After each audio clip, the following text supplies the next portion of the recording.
Welcome to the Toca Backstage Podcast. Join Toca's Executive Director Chris Wolf in conversations with the artists and people behind the scenes of the Torrance Cultural Arts Foundation's performances and events. Hi, this is Chris Wolf, the Executive Director of the Torrance Cultural Arts Foundation, back again for another edition of Toca Backstage. It is my honor to have a portion of the amazing group Back to the Garden, which is going to be performing their show, The Sounds of Laurel Canyon, on February 21st at the Armstrong Theater at 8 o'clock. And I'm going to actually let you guys introduce yourselves and just tell us your name and your position or what you do, and we'll go from there. Let's start with you, Jim. I'm Jim Soldi. I'm one of the guitarists in Back to the Garden, and I'm, I guess, one of the founders of this group and one of the creative consultants, I guess. I'm Sharon White. I'm the keyboardist in the group. We all sing, by the way. So, and I also handle a lot of the graphics that go behind the band. And we're very looking forward to playing at Torrance. And I'm Robert John Hughes. I'm the principal writer for the show. I'm also the onstage host and narrator. Not officially a member of the band, but I've known these people for 3 decades. And guys, I just realized this is going to be our 10th anniversary of doing these story concerts next year. Now, Robert, you brought up a great segue because this isn't just a concert. They're not going just to hear the top hits from people from Laurel Canyon. This is actually, you've sort of weaved a story into it. Can you explain that a little bit? Sure. We call it a story concert because that's exactly what it is. It's a concert built around themes, great songs, and the stories that bring those songs to life. And so it's part live music, it's part storytelling, and it's designed to be an emotional experience. It's also, the band actually designed this before I came on the scene. This is intended to be a theatrical experience, perfectly to fit into a venue like the James Armstrong Theater. And Jim, for the band, would you say that what was the emphasis? What was the thought process behind doing the sounds of Laurel Canyon? Well, the band has done many themed shows over the years, and we've done shows where we've showcased a particular artist. Although we're not a cover band, we're not we don't try to dress up like the artists that we're representing. But then we started thinking, well, we could probably do music from different eras and cover a lot of different artists and their music. And so that is kind of where the Laurel Canyon thing came into being, because there was so much great music that came out of that little area north of or above Hollywood. And Sharon, what do you think makes the Laurel Canyon sound so different? You mean the way we do it, or just in general? In general, I mean, why, like, what makes it so special that you would put a show together just for Laurel Canyon? Well, go ahead, Sharon. It's a community. There was a community of people, and we've actually had the honor of working with one of them, Richie Furay from Buffalo Springfield, and Poco, and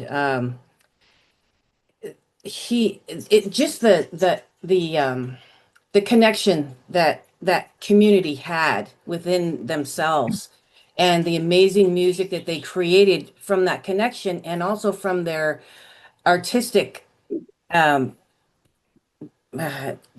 abilities as musicians and storytellers in their songs. is just such a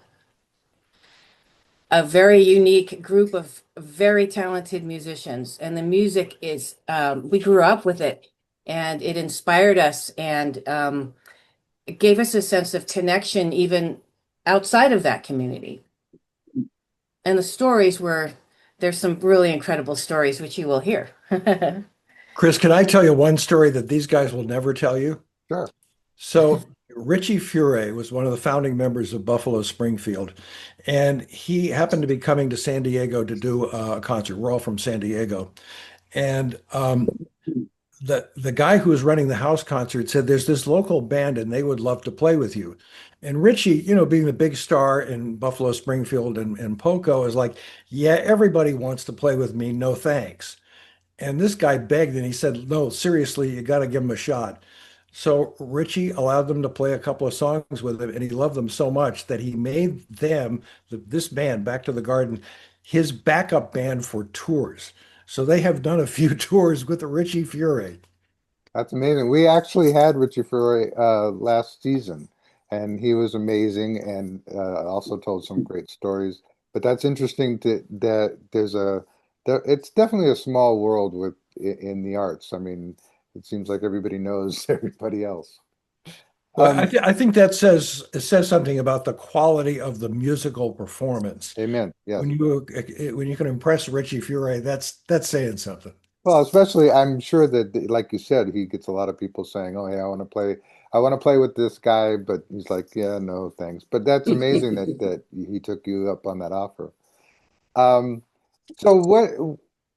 I mean, I can think in my head of a number of artists that came from Laurel Canyon, but what are some? What are what's your checkoff list of artists that you can think of from that time, Jim?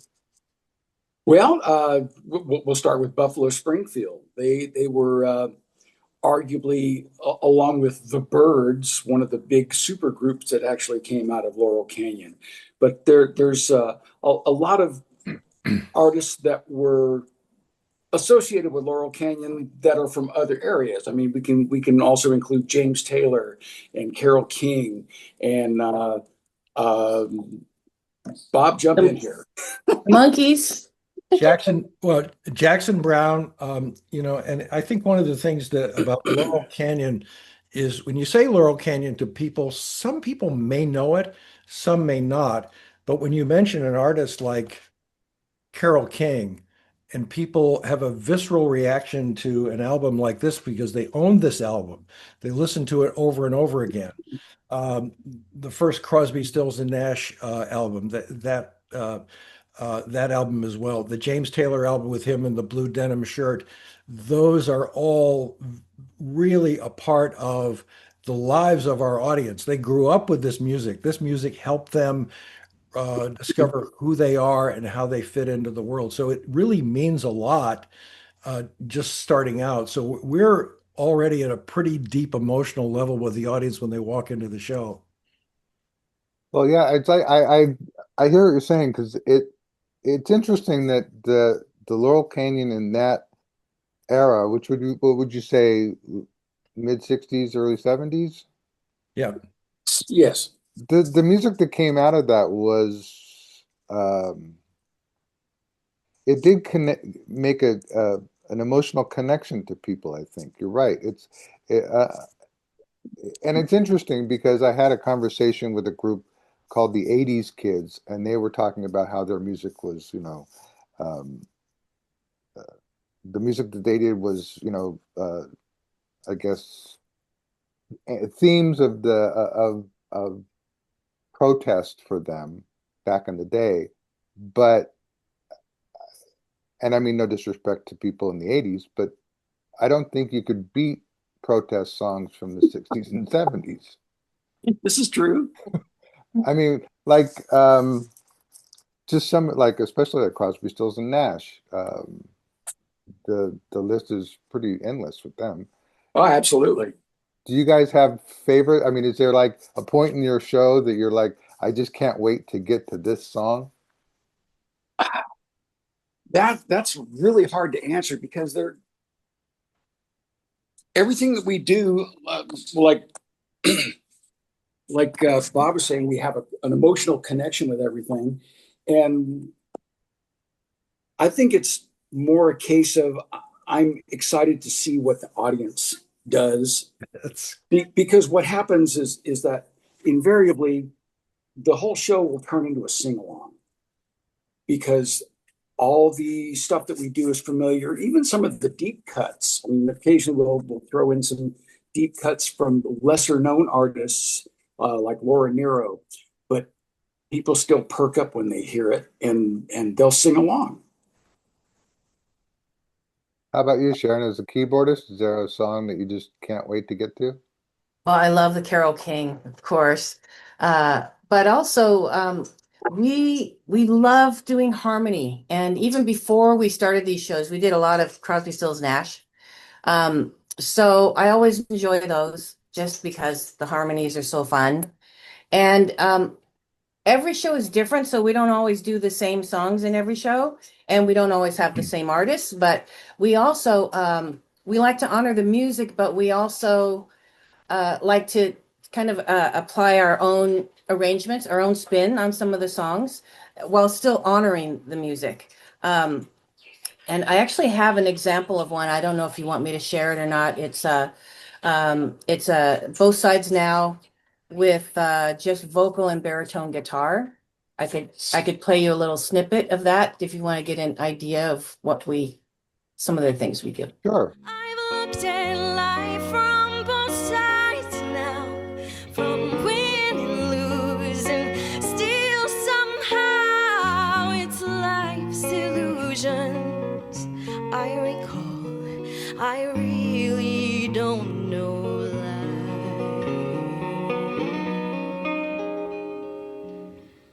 I really don't know life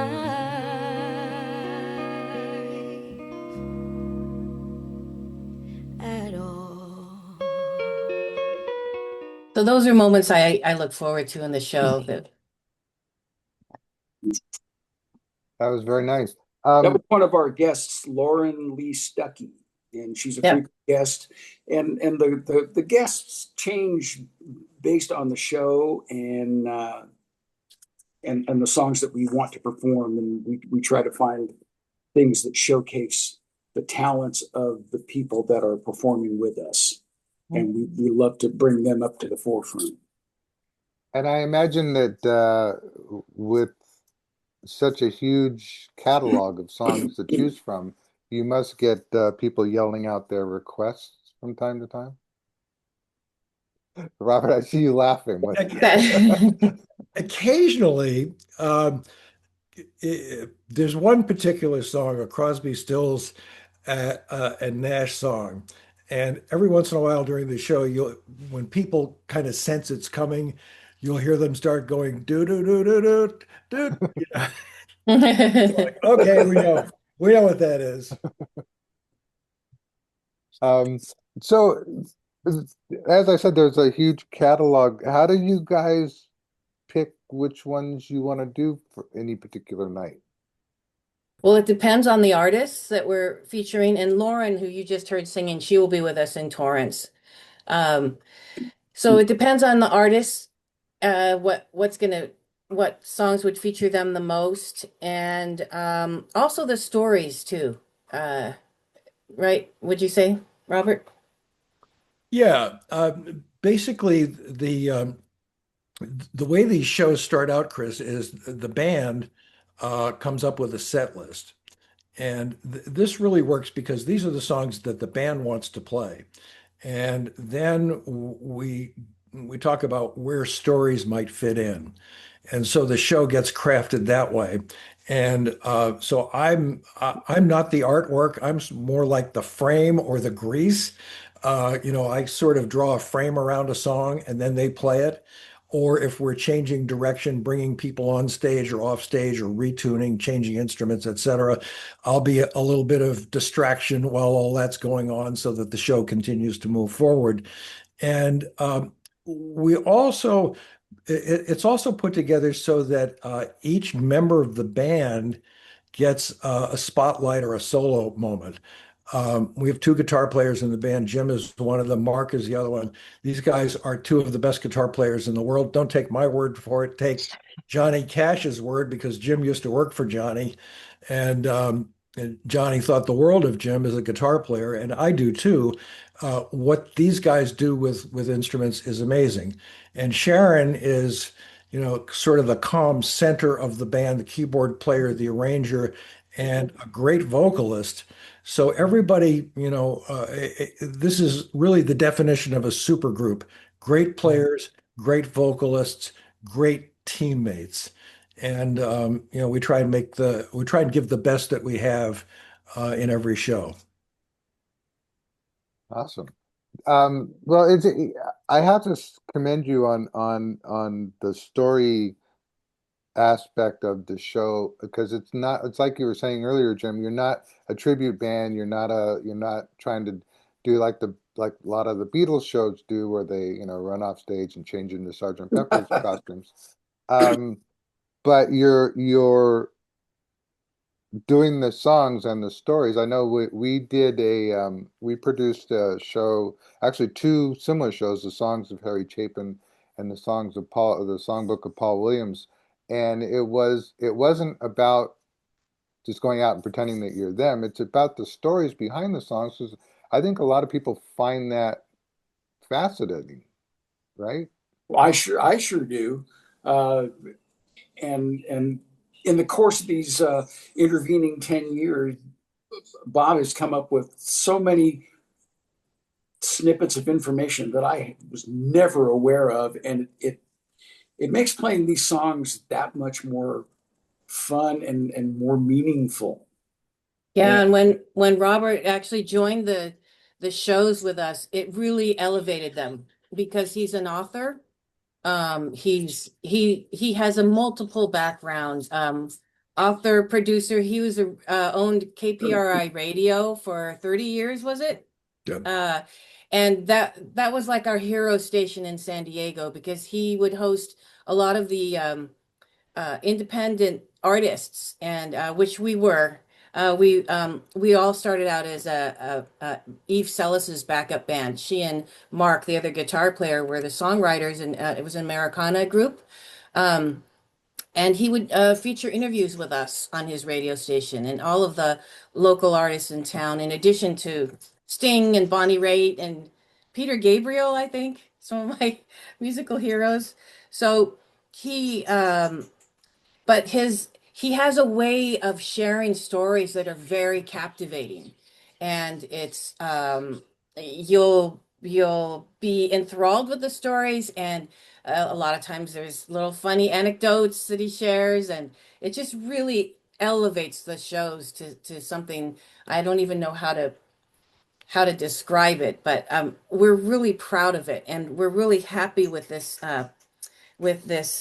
group team effort that we're bringing forth to people, and to have them experience that time again, and experience the connection of the music and the magic of the music through just this the music and the stories.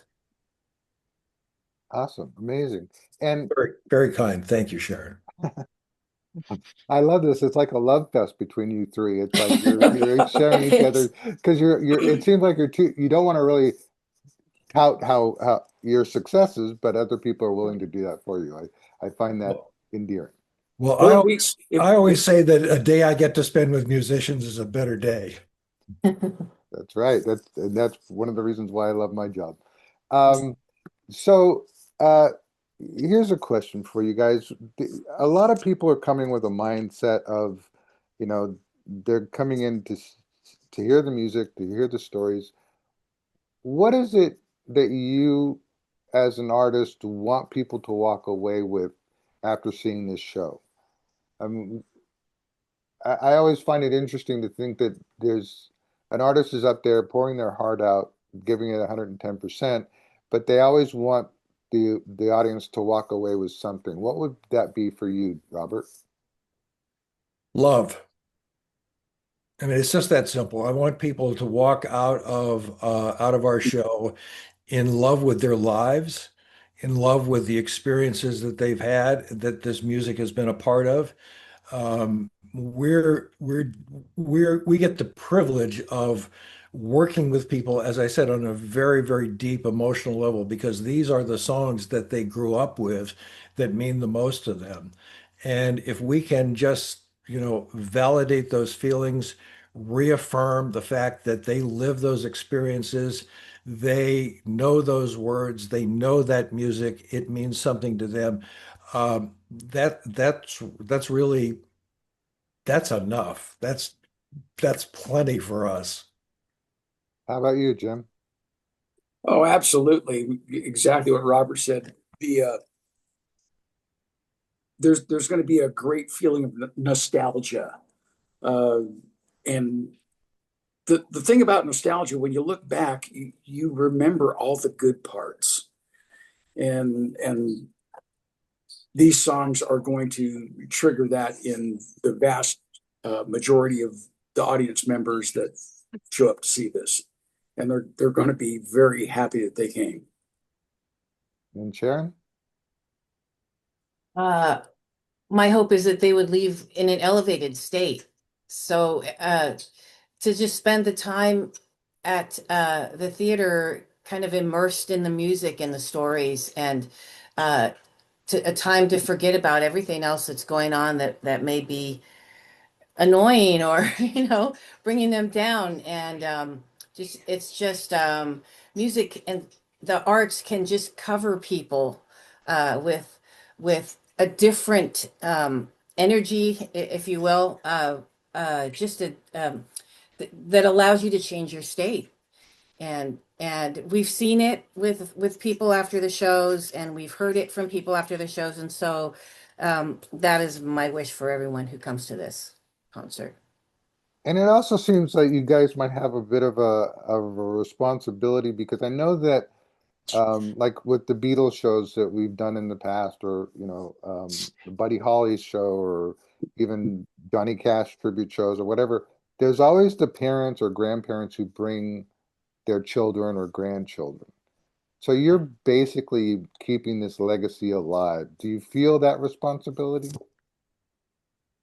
Yeah. It doesn't feel like a responsibility, as more of an honor, because we grew up in this generation, and once we're gone, I mean, we've lived it. And so who better to kind of share that and than someone who's lived it. I think we're really fortunate to have grown up in that era.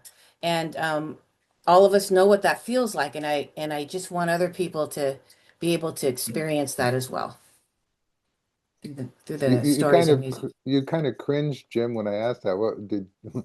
Well, I was thinking back to uh, I grew up in working in a family music store, and I watched all these young kids come in to buy sheet music and books of things that they wanted to play.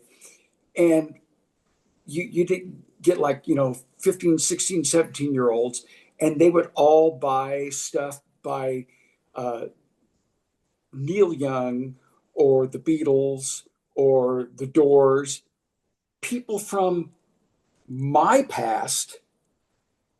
But these kids were growing up with, like, Coldplay and Eminem and stuff like that. But they ignored all that to buy stuff from when music was really great. So I was just kind of reminiscing about that. Uh, there, the young people today, like you said, that they're going to have their parents and grandparents bring them to these shows eventually, and they're going to love this music because it's already kind of in their DNA. They grew up listening to their parents' music, and no matter how far they stray from their parents' music, they always have that basis, that upbringing. So they're going to understand it. They're going to know it, even if they've not been totally immersed in it, but they're going to love it.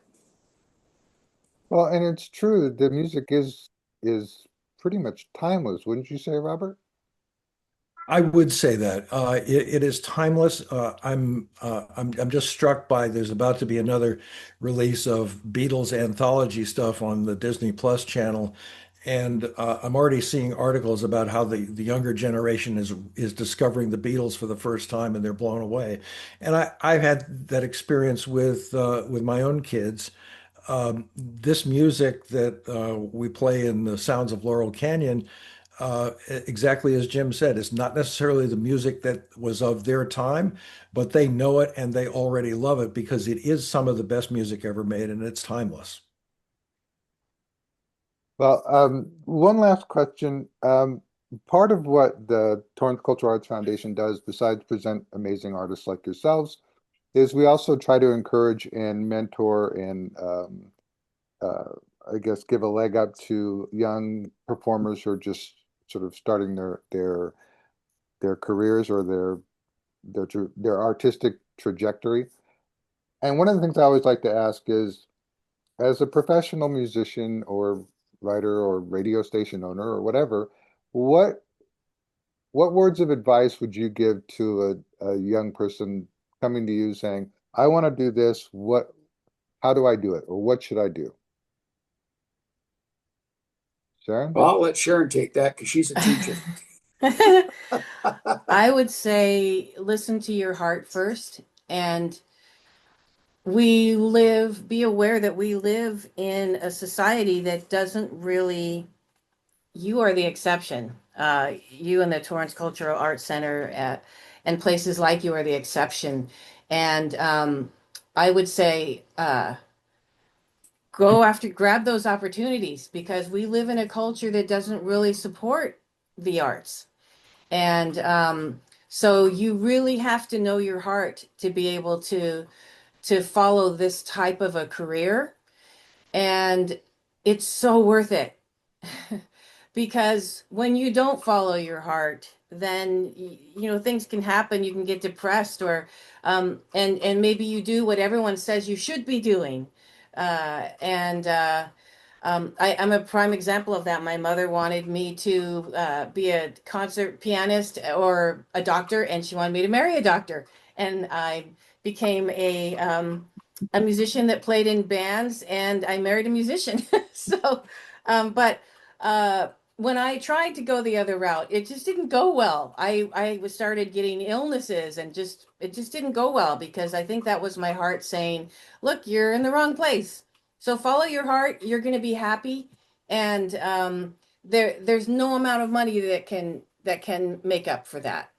So be a musician, if only for your health. Yes. Robert, I, I'm often asked for career advice, and my advice is learn how to write because in my field, nothing happens until there's a script.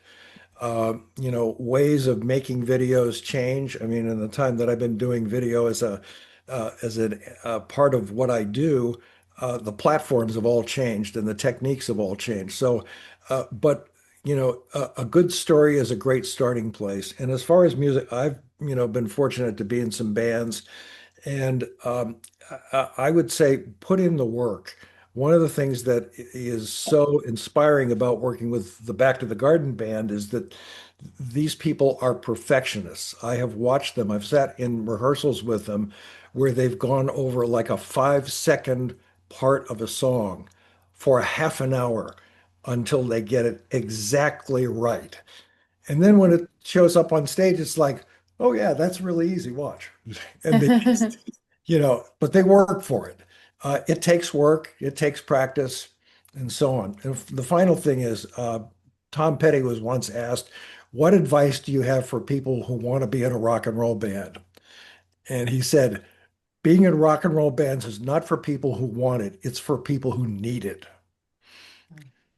Yep, well said. That's like my old favorite uh, I don't know if it was a Chinese proverb or what, but somebody once told me that it goes birds don't sing because they want to, they sing because they have to. And it's like musicians. It's innate. It's something they have to do. Yeah. Well, I really do appreciate your time, guys. Thank you so much. Again, it's Back to the Garden presenting their Sounds of Laurel Canyon show on February 21st, Saturday at 8 p.m. Jim, Robert, Sharon, thank you so much for joining me. Thank you, Thank you, Chris. Chris. I've looked at